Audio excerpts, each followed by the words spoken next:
Hey, this is Cap, and you're watching Thorin, the only man besides Richard Lewis who somehow found a way to get both League of Legends and Dota Redditors to hate him. When the TI ended and you had the classic, the roster swaps always happen, Anna went out again. Was it this when he left this time? Was it really like he's definitely coming back though? Like he's just going for a while. He's never. Was it? Could he have just left forever? Probably could have left, but I got the sense that he just wants to skip most of the year. Must be Honestly, nice. like, If you can make it work, it must be nice, mate. yeah, and like I told, like, what does it take to be with Anna in the like? What does he need to make him work? And I think these are the things. Right. And it sounds very counterproductive as a team to do this, and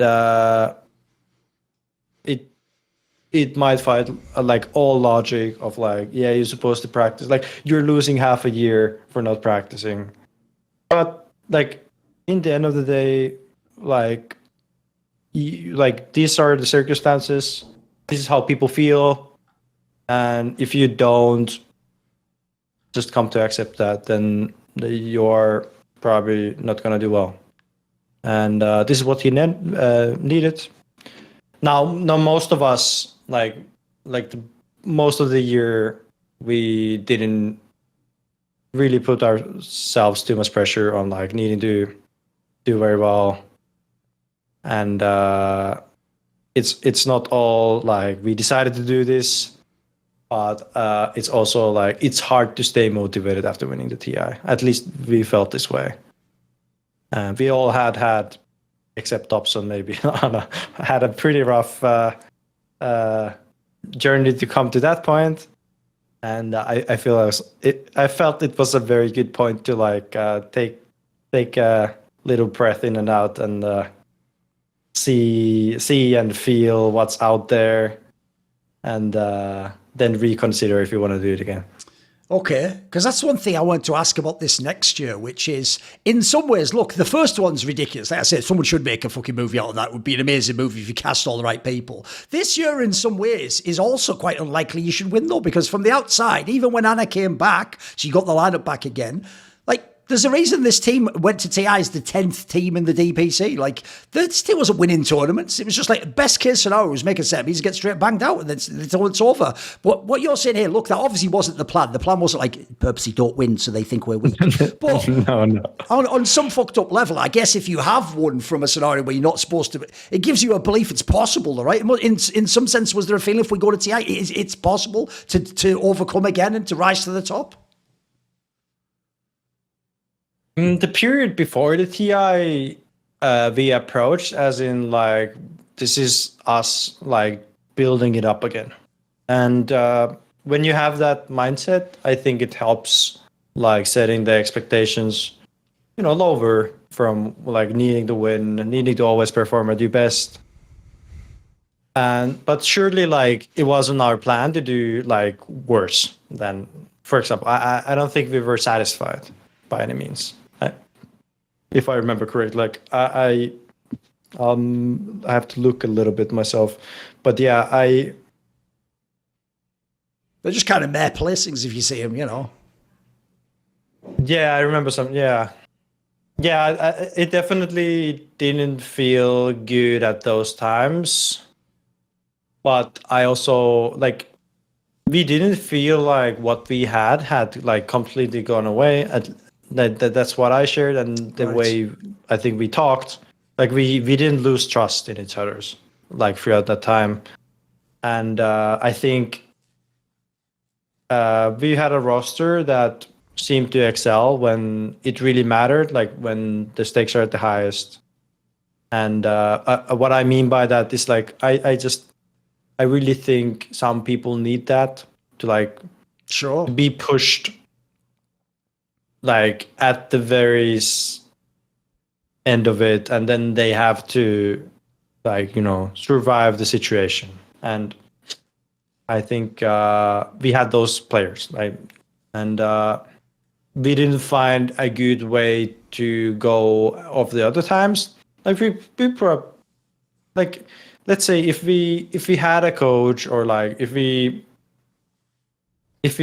somehow like really used more time and energy, maybe we could have come up with a training routine that would have helped us get better results throughout the season. Like probably could have done something, but we didn't know better, and we like none of us felt like we don't stand a chance in the next TI. Now I can't say like we thought we just gonna win it, because what came before that, like it wasn't going too hot. Looking at the results, and I think they're not absolutely terrible, but they're not good. Let's say that. What about this then? One thing I want to ask is what your perception was of where the scene was at, because at the time, a lot of people after that TI were like, wow, what an amazing fucking one. And then they were all like, it was a fluke, of course. And then I even know, again, people in the scene who were like, that was just the luckiest week of their lives. And then they thought all these results now justified that. Like, look, see, they were actually that good. Inside the team, did you ever know this was what people were thinking, or people would think if you can't win again, it'll just be considered the greatest fluke ever or something? Yeah, I mean, we probably considered it a little bit of that too. Like, you start to believe it, because it's like, just like you said, like you can make a Hollywood movie about it, and it's hard to still believe that it's not fiction. I mean, it's yeah, but I think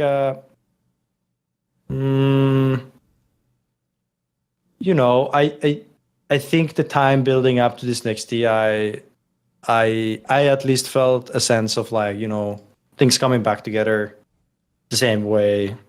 Now, not to the same extent, because now we actually had more time to practice, and we had way more ideas coming to this one. We were way more confident in the whole us as a whole unit, and it felt like we had been, we had bad performances, but I think we managed to take things from those losses and build up the team.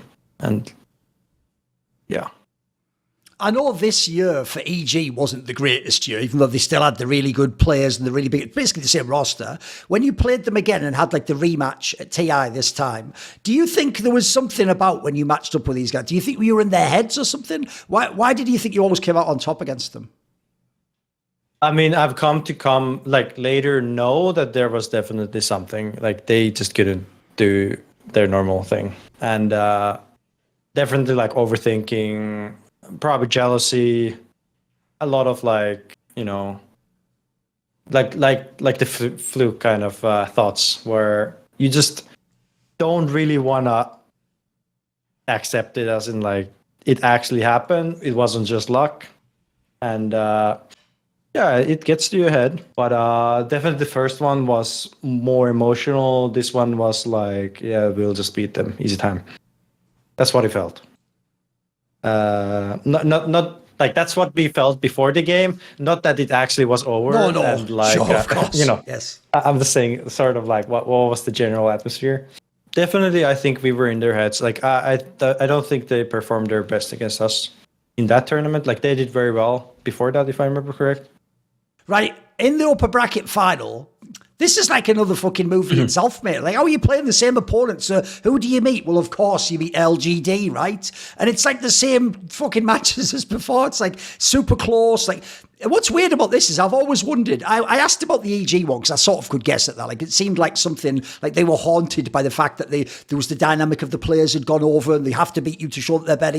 Then you've won the TI, but it's supposed to be a fluke. This is their chance to beat you and win their own TI. Obviously, some of them have never won TI, but the LGD ones, I always got the vibe. I don't know what your sense is, so I want to ask you. I always got the vibe they really did think they could beat you. Like when they used to play these games, they used to have games where they were hot shit and they were popping off on the heroes, and it's always a close game. Like what was this match like? Do you remember? Yeah, very similar like to the previous matchup. So I don't think much changed. I think sort of heroes changed, and I think other than that, like honestly, very similar like ideas of. I think we were trying to do our own things, and they had their very solid game plans, and then it's us trying to, in the same way, like we tried to make our chaos happen, and if it paid off, it paid off, and I think, or then there was like still the thoughts of like late game scaling, but other than that, like the matchups were very close, very difficult games, mentally taxing, and I think it was anybody's games, honestly. One of the players on their team that I was a massive fan of, I used to love the player Maybe, aka Somnus, and it seemed like he always had great games in these matches. So here's the question: like, how do you stop a player like that? Because as we were talking about, especially with the old meta, like if a player like that snowballs against the kills and the items, like they take over the game. That should be game over. What do you do against a player like this? I mean, I think specifically him is like you sort of have to just play together. I think some players are just like this. They sort of take over the game, and like the only way to prevent them from like keep doing like pushing the advantage is to sort of limit them as a group. And I think I think what maybe had versus us is I think he kept winning lanes against Thorin, I think most of the time. Like he was very like capable of taking over games, and he played very carry style also at the same time, and like very scaling. And some of these games like came as a surprise for us, where I think they had figured something out about the game, where they win the lane, the middle lane, and it sort of starts snowballing. And this is something we did a lot to other teams, and they managed to do it sometimes to us as well, to a similar extent. And they played very well around maybe like overall, and I think he if anybody was really causing us trouble.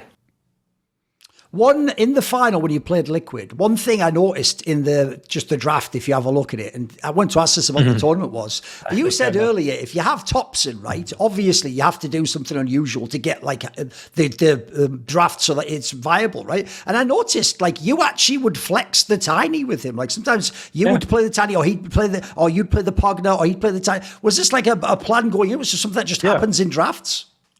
No. This is all planned. So this specific tournament, we were flexing a lot of heroes, and flexing means that you're basically threatening to switch it between the middle lane and the support.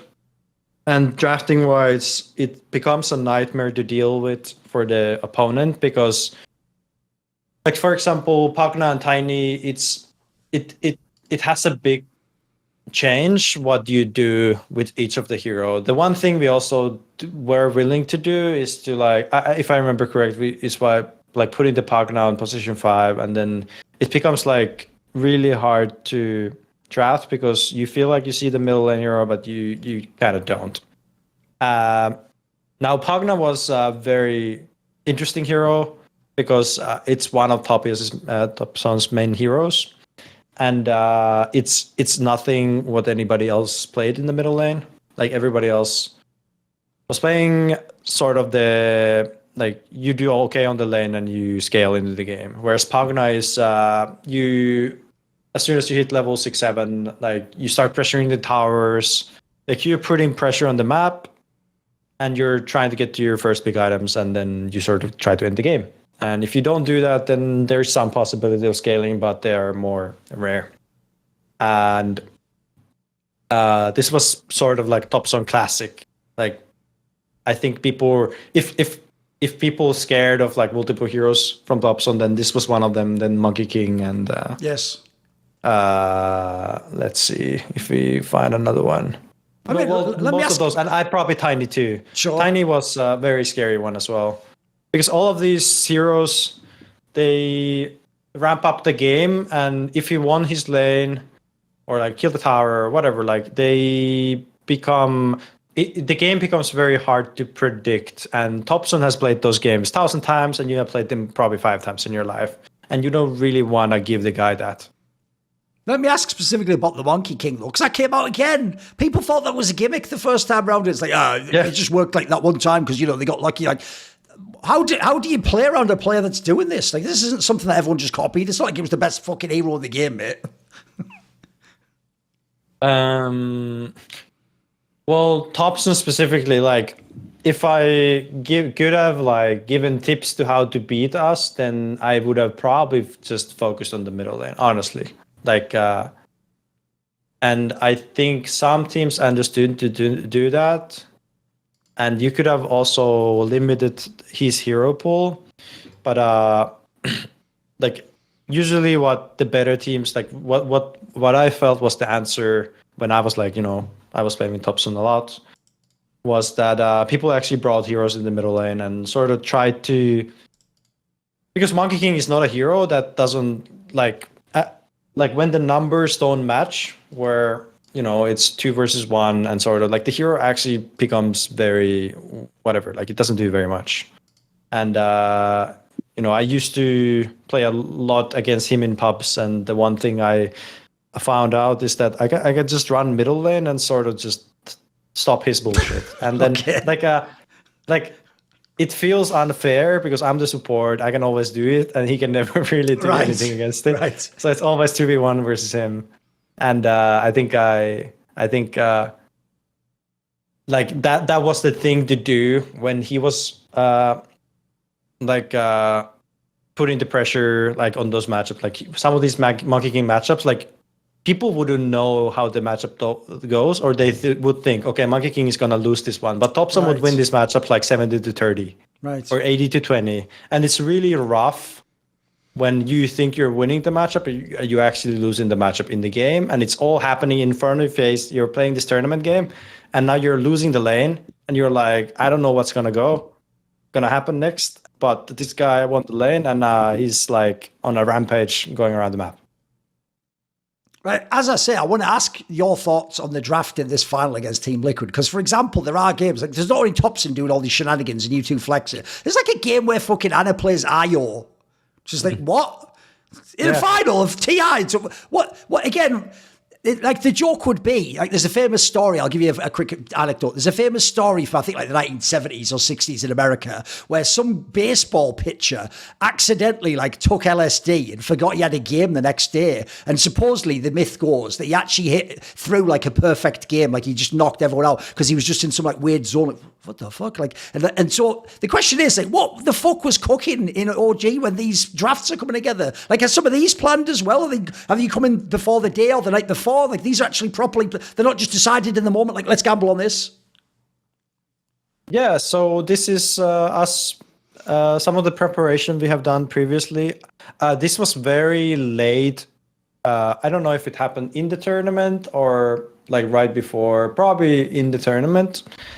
The story goes that there was a IO spammer in a pub that I don't remember who played against, and they sort of brought it in that it could be played as a core.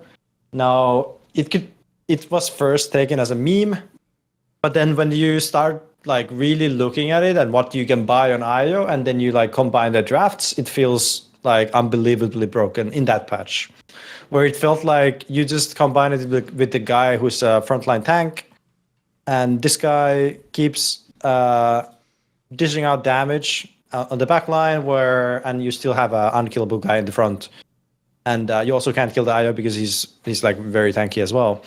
So we sort of thought that this is unbelievably strong. Now we didn't get to test it more than one. I think it happened once in the tournament. I checked it. It was against Newbie the first game, if I remember correct. I think we scrimmed it once or something, and then we did it in the finals, right? Is that correct? Yes. Yeah. And specific hero combos with it was like Johan came up with this idea to play Abaddon on the laning stage. It's very toxic to play against. People didn't get to probably play very much against it as the patch, if I remember correctly, it was nerfed quite quickly after. But yeah, I think Johan always found these very interesting ideas of like enabling different strategies. This time it was like a support coming from his position, but he was also very vocal about like having this like important frontline-ish carry type hero that becomes unkillable when IO is linked to it, and then it becomes like a siege. It becomes like a siege at a 20 minutes mark where the game just ends, and it was honestly like impossible probably to like stop at that time when you execute it well. Doesn't like you could have some good heroes against it, but like you had to have a very specific draft. And the thing is that people didn't know it's coming, so it's like you see the IO in the draft, but like it can always be a support, and it like. I mean, it's usually you would be playing it, right?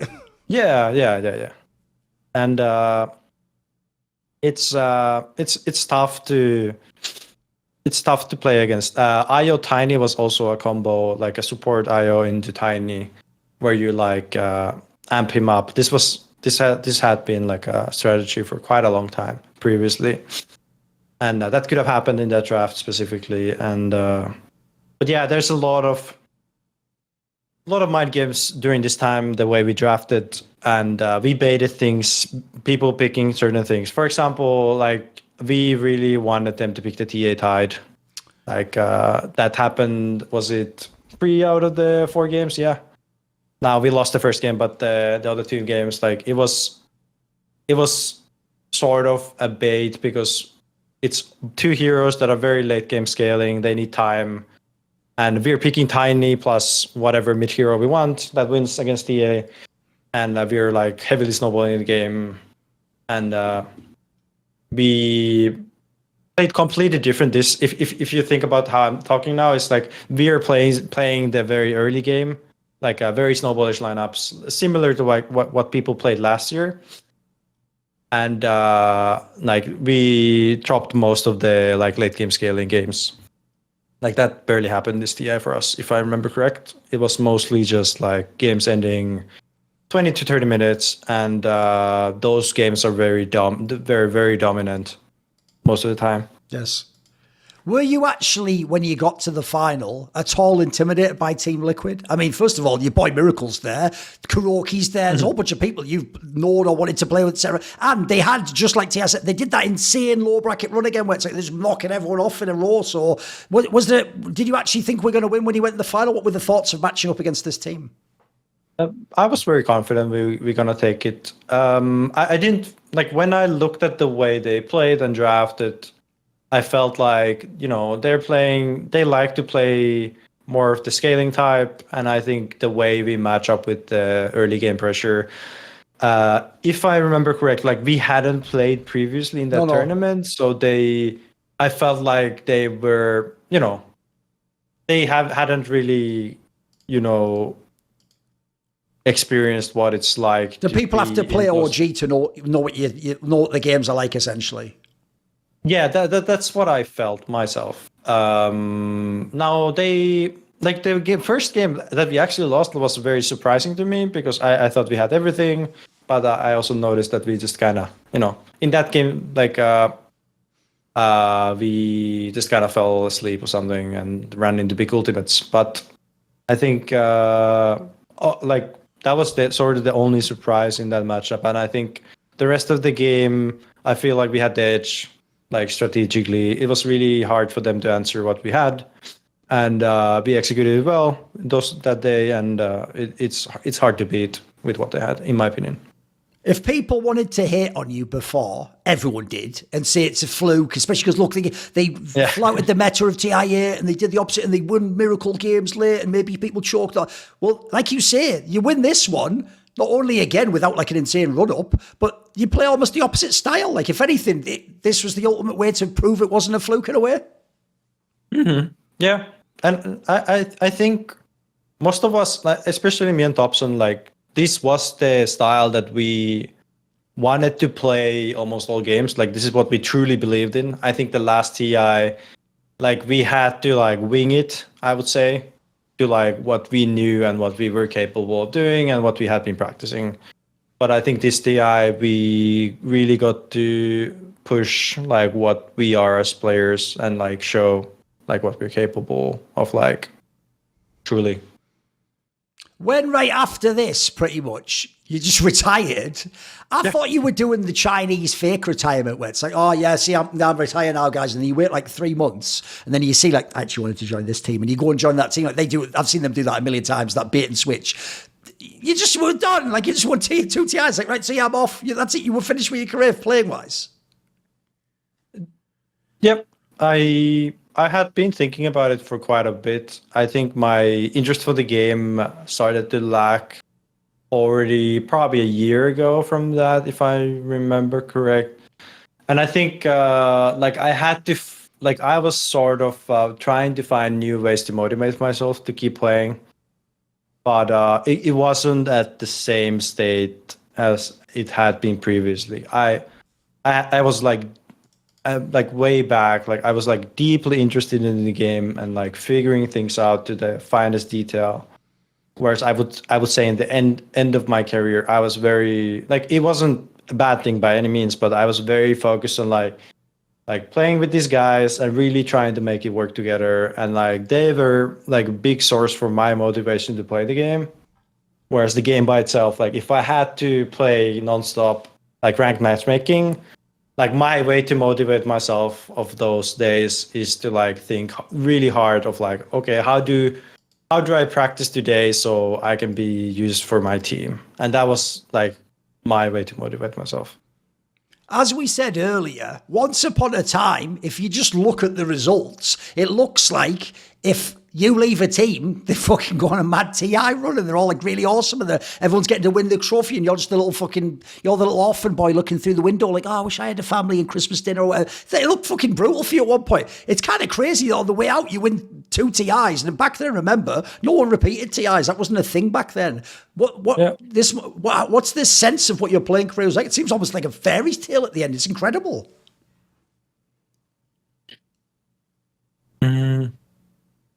Well, the first TI definitely feels like it's like an odd dream that sometime, like even after the TI win, like the days after that, I remember thinking that I don't really understand like whatever happened, like actually happened. Like it felt like a dream and hard to believe, and like it was honestly hard to think what's next.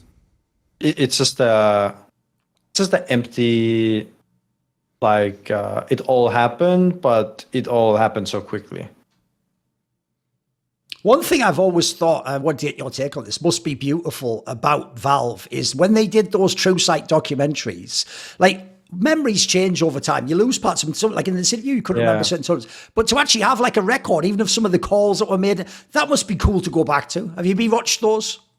Yeah, of course. I've also been told many times, and people really enjoy watching those, even not as Dota fans, and to cherish those moments and like to experience that same what happened then, even though it's not of course the same, but still like remind themselves of like what happened. Or I've also heard countless new people who haven't played any Dota like watching this and being like, this feels like a very big thing. I'm just not really understanding it. And yeah, it's been wonderful to rewatch them. I haven't watched them many times, watched them a few times, and definitely in the upcoming years, I'll come back to it time and time again. I would actually be very interested to also get a deeper look into the voice comms, because I would really like to just hear those games. like what it's like in the voice comms. Like Yeah. what are people actually saying? That would be such a pleasure and a trip to the past. Yes. No, I actually think for the players, that's the dopest part because no one will remember what you said on like minute 18 of a game or so. But if you actually have it, it syncs up with the player. Yeah. What a fucking awesome record to have. Yeah. Yeah, and like the emotions and the struggles and the jokes, and like everything is there. And like I'm sure it exists somewhere. Sure. Probably have to keep knocking some doors Sure. to get there. But yeah, By the that would way, be very. this is also where I know your timing just got amazing in esports. You also picked, actually, no one knew at the time, the best time ever to step away for a few Yeah, years. that's Turned true. out there was no fucking lands, there was no more TI. Like, that's kind of crazy, dude. Like, the time you stepped away for real, the world just ground to a halt. Yep, I couldn't have picked it better, honestly. Why did you do that mini comeback with EG? What was the logic of this? Like, could this have really turned into something more if the results had been good? Could it have been a second life in your career? Yeah, I think so. I was being very open to the idea. There were players there that I wanted to play with. So Crit and RTZ like were really people that I've looked up to throughout my career. And I had a sense that there's maybe something still here and if I'm given the chance to play with these guys, then I'll give it my last chance, sort of thing. And I still had my competitive urge to like test it out. And I think like the fact that I played a new position, like I still. I like I feel like it felt like a nice challenge, like a lot of new things to learn. And now I definitely, like, looking back, like I took quite a jump, or like quite a few steps backwards with my my overall performance, because I think I had so much to learn. Like not only like a new position and new people, but the whole team as a whole. Like Bulba as a coach, like I've been coached by him before, but now like he has like gone a long way since the years, and I think there was a lot of things going on at the time when I joined the team, as well as Igor coming from a different team. Like it wasn't. It wasn't like we had to build sort of a new foundation, and we tried. We definitely tried. We worked really hard, and it didn't work out. But I still feel like I had to give it a try, and it felt definitely correct. Now I still sort of have this feeling like perhaps I wasn't the most interested in Dota, and perhaps I didn't have so much to give for the game itself. But still, like for these people, I think that was what was keeping me like working. Even though people have actually, I think, been quite cynical about the career of HOT6ix because they just make it like, we didn't win TI. It's like, that isn't the defining quality of his actual career, guys. Like if you don't look at Wikipedia and you go to the actual matches and watch them, what a fucking insane career. This guy was a monster. I mean, how many years did this guy stay at the top and constantly in position to? So what was it like to play with him? Did it live up to expectations? Oh yeah, and I got to like we got to talk quite a bit because we had to things that we needed to sort of work quite rapidly to a certain level, especially like laning stage and all things. And I think we had countless conversations of like not just the game but also just about life. And it was great because I actually had to live. Had to live. You choose, and in his house for a while, for quite a while actually, because there was visa issues, COVID, all that, and getting me to work in US was also quite a hassle. There was a huge queue. Oh sure. Of like getting the visa, and yeah, we got quite close. And he was definitely helping me out a lot to getting into the team.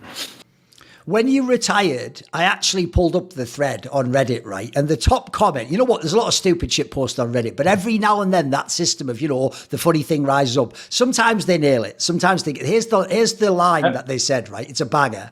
The top comment goes, started as an Earth Spirit spammer, absolutely disgusting. Ended up being one of the best fours in the world. That's a pretty good fucking summary, right? That's a pretty good career. Yeah. I think that's like the first one is probably where people only wanted to remember me for. And it's the same for OG, like being the fluke. I think people just, they want to remember some things for some reason, but then, usually there is more to people than just that one thing. Give me your take, though.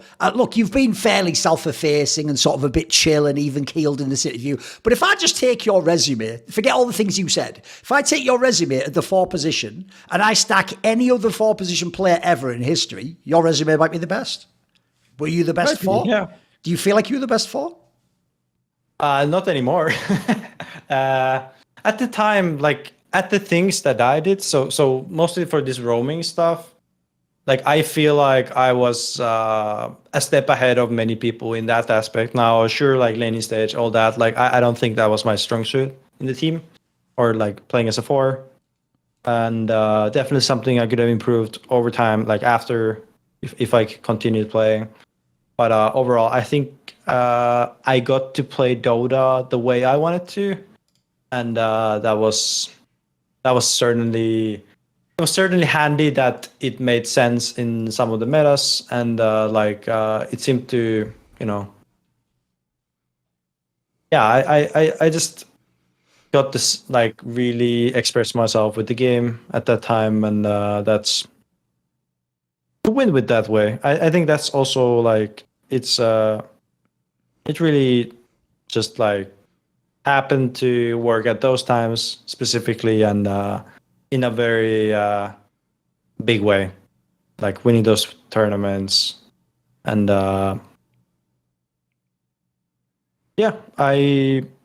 cherish those moments. I feel like at times I would like to be playing those games again, and have similar feelings of like really know what you're doing at a very specific moments, and like having control over things, and like getting to vibe with your teammates. It's such a pleasure to be in the same room in the stage. Everybody's watching, and you just have your own little box, and you're just vibing there. It's such a unique feeling. It would be a mistake if I didn't ask the most disgusting Earth Spirit spammer of all time. Now that you don't play, give me some of the secret sauce. What is in that KFC skin that makes it so delicious? What are the secret ingredients? What is it about Earth Spirit? What draws you to this? What did you like so much, and what were you so good with it on?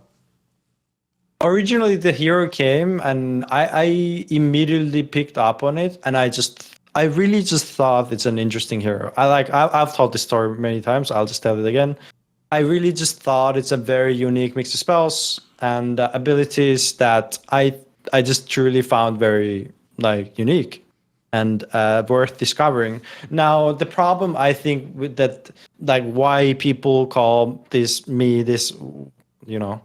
as in disgusting, is the fact that like I think Valve did a poor job of patching the hero, and they took very long time of like nerfing the hero.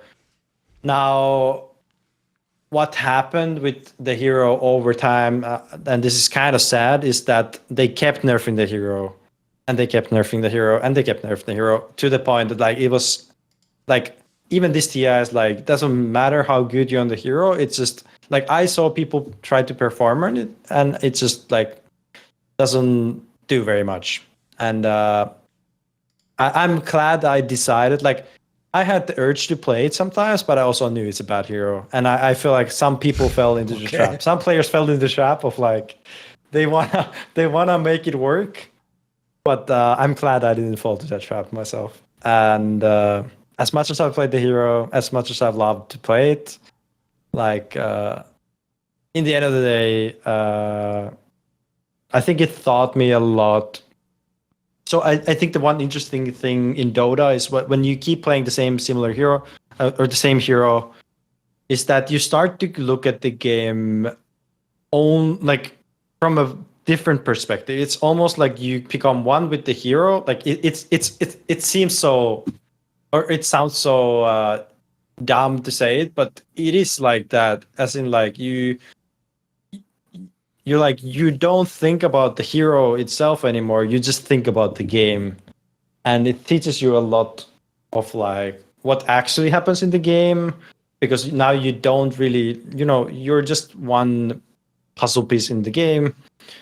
And I think what is my greatest takeaway from this is that I mean, first of all, I learned to play the hero. Like I have no trouble with that, but the extent of like what I could pull off of like knowledge wise about the whole game, because I could just like ignore the whole hero part. Like I didn't need to pay any attention to that anymore. Now it's about the big picture, like what is actually happening in the games. Why is one team winning? Why is one team losing? I would have these thoughts in these games where I wouldn't need to, focus on like how I use my spell or whatever. When you did that stint where you coached Team Liquid in 2022, dude, this looked like it was like the third movie in the fucking trilogy. Like the same thing happened. Like the results are just garbage. You have to go through the last chance qualify, barely qualify, get to TI, lose in the upper bracket even, and then you go on this monster run where you're just beating the best teams in the world. Like, what's it like to be a coach, to coach at TI? And did you get was there a special feel to this run? Oh yeah, I got very close to the players over time. I really enjoyed what we had with the team. Like it's a nice mix of personalities. Everybody's quite different to each other's, and definitely like what we had the whole year before that was us trying to find our way. Like really, the whole core of the team was missing for most of that time. Where I think before TI, we made some pretty dramatic changes, and then it clicked, and I think we managed to pull it together just like in OG, and then I think all the times that we have been struggling really helped us at those matches at the TI. It's like I feel like most of my life, at least what I've seen, is that the struggles end up being like a very good thing. Right. Like, and I haven't seen it the other way, as in like, if you didn't have the struggles, then you would just have good things happen. Like it doesn't seem to happen very much. Yes. And I think that's what we had. And now I had only coached them for, was it like 3 to 4 months before the TI? And I got to see it all the changes, all what we went through. Like I was working like my main focus was the gameplay of the team, like really fine tuning that, especially the supports gameplay. And like we made massive amounts of progress in a very short amount of time. And I think, and I was like the TI was simply amazing. I like for all of us. I like sure there was, we could have done a little better and all that. Like that's it's sort of a good feeling because it's gonna keep helping you pushing forward after that. But I could get a sense like people were also very pleased with where we got to, like after the whole year being really tough on them. I have to ask you, since you coached him in this team, what it's like to work with Zai, because this is another guy who tragically didn't ever get his TI. But if people want to talk about like off-laners, isn't this guy probably the best ever? Yeah. And he played your position too. Yeah. So, I mean, the main work with me and him was probably us talking like overall, like what kind of that's generally good approach, like working with the team and how to make it work. But I would say, like gameplay wise, for example, I wasn't really touching his field. I felt like he had it under control. Like he had definitely a critical mind for himself to like keep progressing. Like sometimes I would have like very small things to point out, but I think other than like he was very accepting and open to new ideas, and he just wanted to make it work. And yeah. Being as he is now also retired, safe, you can give us some of the trade secrets. Why is he so fucking insanely good? And he also, by the way, another mega clutch player for me. I think for him, I see a similar thing. What I've experienced is that he keeps pushing the game's boundaries. And I think he has done it probably early on in his career for quite an extent. Now, what I mean by this is like he has probably like fed a lot on the offlane. Right. He has done like all the dumbest things you can do in the game. Okay. He has been there failing repeatedly. And I think as you keep doing that and banging yourself head to the wall, I think you come with some knowledge of like what not to do. And I think because like he has very easy time adapting to the game. Like those are the things I usually look at the first, is like how did this guy learn to play this game? And like the adaptive type seem to be the guys who have tried it all, like failed a million times, and then like in the end of the day, like when they have kept pushing for years and years, they can. It just feels like, for example, Zai is like, out of nowhere, you can pick some hero and he will just make it work. And I like, it looks amazing and it's incredible, but for him, it's like just a daily office day. You've said before, it's not that you're coaching like a team, you're just coaching people now. So what's the deal? Is this like the idea you even implied you might go to all the games? Like have you figured something out about how to get performance out of people? What's the appeal of this? So what I do is something what people could call performance coaching or life coaching or something similar to that. I don't think it really has a name or a term for it. And what I mainly do is I help. So I have clients.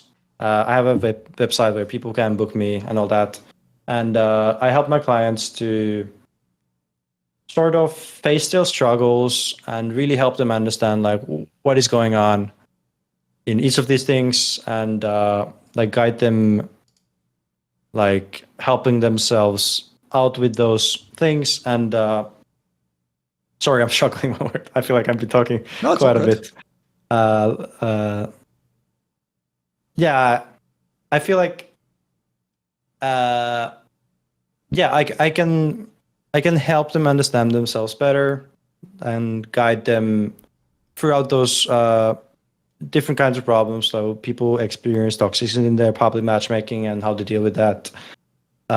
Some people are anxious to pick whatever like hero they want to play, and they struggle performing, and they might they might not know how to really think about it and go about it. And usually my work is to help them sort those thoughts out for themselves. So sort of work as a mirror, and perhaps talk a little bit out of my own experience of like, what do I think about it? And what are the ways, what are the steps going forward in each of those?